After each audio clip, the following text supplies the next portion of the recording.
एक संत बड़ा अच्छा भाव सुना रहे थे।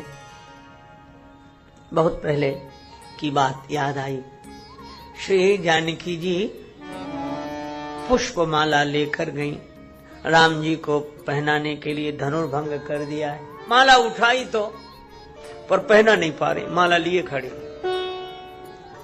अलग अलग भाव आपने सुने होंगे, पर एक भाव आज आप इस पर विचार करके देखें। क्या सीता जी क्यों नहीं माला पहना पा रही?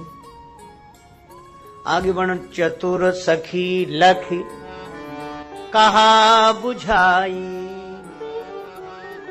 चतुर सखी ने कुछ देखा और फिर संकेत किया कि नहीं नहीं पहना माला। प्रश्न ये कि देखा क्या? चतुर सखी लखी, और चतुर सखी ने लखा। एक महात्मा का भाव कि श्री सीता जी जैसे ही राम जी को जयमाल पहनाने के पहले तो ऐसे देख रहे, फिर ऐसे देखा तो राम जी के हृदय में उनको किसी देवी की दिव्य छवि दिखाई दी। तो सीता जी सोचने लगी कि ये कौन है?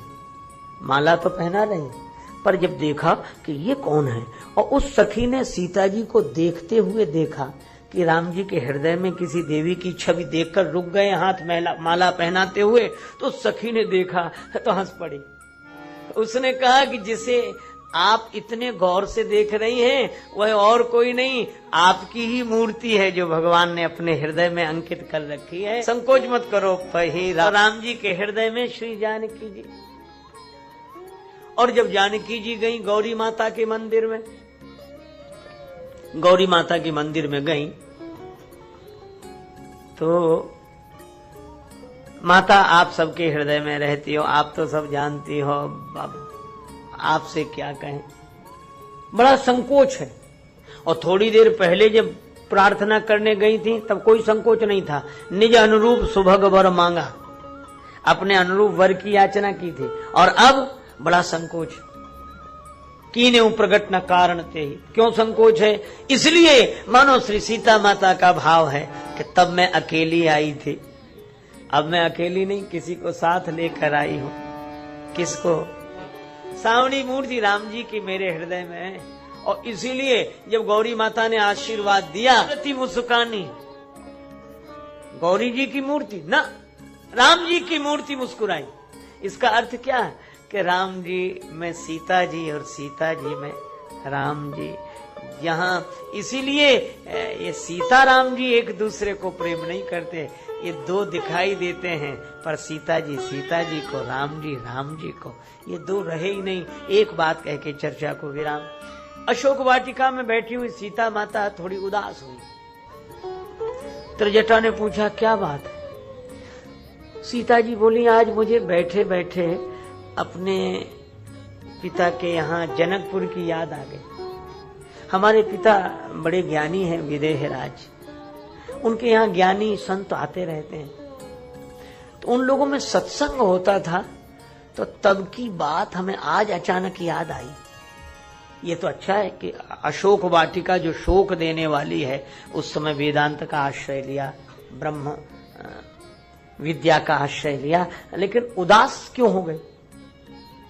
का उसमें हमें एक उदाहरण याद आया, वेदांती संत ब्रह्मज्ञानी महात्मा दिया करते थे। कौन सा? कीट भृंग न्याय। भृंगी कीड़ा किसी दूसरे कीड़े को पकड़ के अपने सामने बिठा के ऐसे भुन भुन भुन भुन भुन भुन करता है, तो दूसरा कीड़ा भी भृंगी हो जाता है। चिंतन का यह प्रभाव। ब्रह्मविद ब्रह्मैव भवति। जो मन ब्रह्म ही ब्रह्म विचारत, तो मन होत है ब्रह्म स्वरूपा। भृंगी संगम भृंगी होत है कीट महाजड़, तो ब्रह्म संग सो ब्रह्म होय तो का आश्चर्य बड़। तो त्रिजटा ने कहा यह तो स्वाभाविक बात है और बिल्कुल सही बात है, लेकिन आप उदास क्यों हो, ये कठिनाई क्यों हो गई? सीता जी बोली जब चिंतन का यह प्रभाव है तो मुझे एक डर लग रहा है। क्या? बोले राम जी इस समय दिन रात मेरे ही चिंतन कर रहे हैं, हा जानकी हा जानकी हा। तो कहीं ऐसा ना हो कि राम जी मेरा चिंतन करते करते सीता जी हो जाएं, तो राम जी को जो लीला पूरी करनी हो कैसे पूरी होगी? उनका अवतार जिस उद्देश्य से हुआ है, क्योंकि चिंतन करते करते वे कहीं सीता जी हो गए तो त्रिजटा हंसने लगी। अरे श्री किशोरी जी, ये तो बड़ी बाल सुलभ बात आपने कही है। भगवान की लीला तो पूरी होगी, वो रुकने वाली नहीं। कैसे होगी?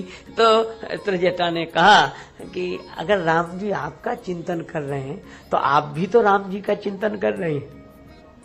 अगर श्री राम जी आपका चिंतन करने से सीता जी हो जाएंगे तो आप भी राम जी का चिंतन करने से राम जी हो जाएंगे। लीला तो होगी ही।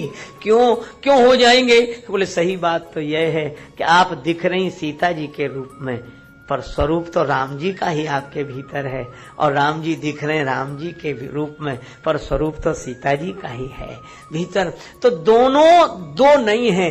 इसीलिए तुलसीदास जी कहते हैं कि हनुमान जी के माध्यम से भगवान ने संदेश दिलाया। श्री तुलसीदास जी महाराज प्रेम तत्व की महिमा का वर्णन करते हैं। भगवान श्री राम को केवल प्रेम प्रिय है। जो जानने वाले हैं वे जान लें। जानने वाले तो ज्ञानी जन है, और ज्ञानी जन यह जानते हैं क्या? कल मैंने निवेदन किया था कि श्री सीता जी में श्री राम जी और राम जी में श्री सीता जी। लगता है कि श्री सीता जी राम जी से प्रेम कर रही हैं और राम जी श्री सीता जी से प्रेम कर रहे हैं, पर यदि गंभीरता से देखें तो राम जी के भीतर श्री सीता जी हैं, और श्री सीता जी के भीतर यदि राम जी हैं तो राम जी से ही प्रेम कर रहे हैं, श्री सीता जी से ही प्रेम कर रही हैं। यही प्रेम का तत्व है।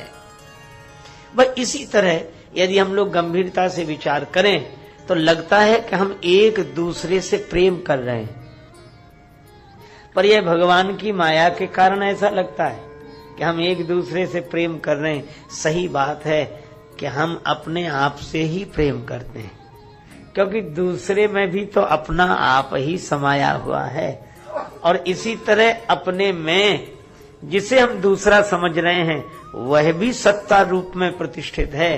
तो यदि विचार किया जाए, जब दूसरा कोई है ही नहीं, इसीलिए हमारे महापुरुष कहते हैं कि हम किसी दूसरे से भी प्रेम करते हैं तो इसलिए क्योंकि हम अपने से ही प्रेम करते हैं, अपने लिए ही प्रेम करते हैं।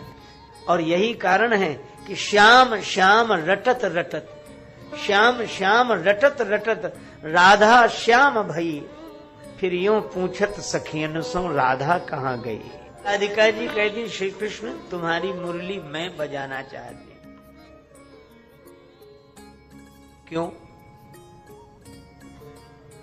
क्यों बजाना चाहती हूँ? श्री राधिका जी बोली, यमुना के कूल कदम्ब मूल ठाड़ी है के, लालन तिहारे गात लागी सुख पाई हो, बांसुरी बजाए तुम ब्रज बस कीन हो, अब तोह बस करीवे को बांसुरी बजाई हो। बांसुरी बजाकर तुमने ब्रज को बस में कर लिया, हम बांसुरी बजाकर तुम्हें बस में करेंगे। देखो, श्री कृष्ण श्री राधा, श्री राधा श्री कृष्ण, श्री सीता श्री राम, श्री राम श्री सीता जी।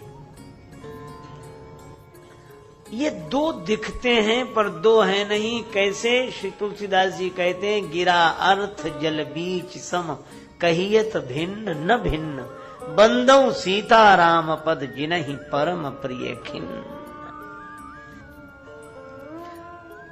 अच्छा, एक अद्भुत घटना है। अब प्रेम की बात देखो।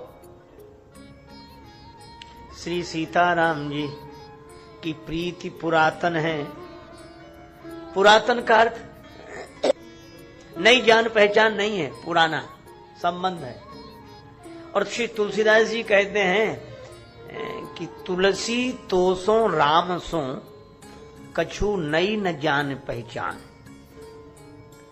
तुलसीदास, तुमसे और राम जी से कोई नई जान पहचान नहीं है। मिले मिलाए हैं। जीव और ब्रह्म तो मिले मिलाए हैं, ये अलग हैं ही नहीं। नित्य नूतन परम पुरातन, ये दो हैं ही नहीं। अच्छा, जब ये दो नहीं है, इसीलिए इनका जो प्रेम है वह भी दो का दिखाई देता है, पर ये दो हैं ही नहीं। यह तो तत्व एक ही है और प्रेम दो रूपों में दिखाई दे रहा है। और प्रेम की दशा में भी जो उस अद्वैत तत्व को जान लेता है वही तो प्रेम तत्व है। पर ये जो दो नहीं है, इन दो को अलग कौन किए है? धनुष। धनुष टूटे तो ये मिले। अब यह बड़ी विचित्र बात है। धनुष टूटने से कौन मिलेंगे? बोले वे जो कभी अलग नहीं हुए। धनुष टूटने से कौन मिलेंगे? कहा जो मिले मिलाए हैं। तो धनुष को क्या कहा गया मानस की भाषा में? धनुष क्या है? चाप तम। धनुष है अंधकार। अंधकार माने अज्ञान। धनुष के कारण ये अलग अलग लग रहे हैं। श्री सीताराम जी अलग अलग लग रहे हैं। संकेत बड़ा सुंदर है। अज्ञान के कारण ही ये जीवात्मा परमात्मा अलग अलग लग रहे हैं, ये धनुष। पर ये अज्ञान मिटता नहीं है। किसके बिना नहीं मिटता? बिनु रवि रात न जाए, बिना सूर्य के नहीं मिटता। और सूर्य क्या है? ज्ञान ही सूर्य है जो अज्ञान के अंधकार को मिटाता है।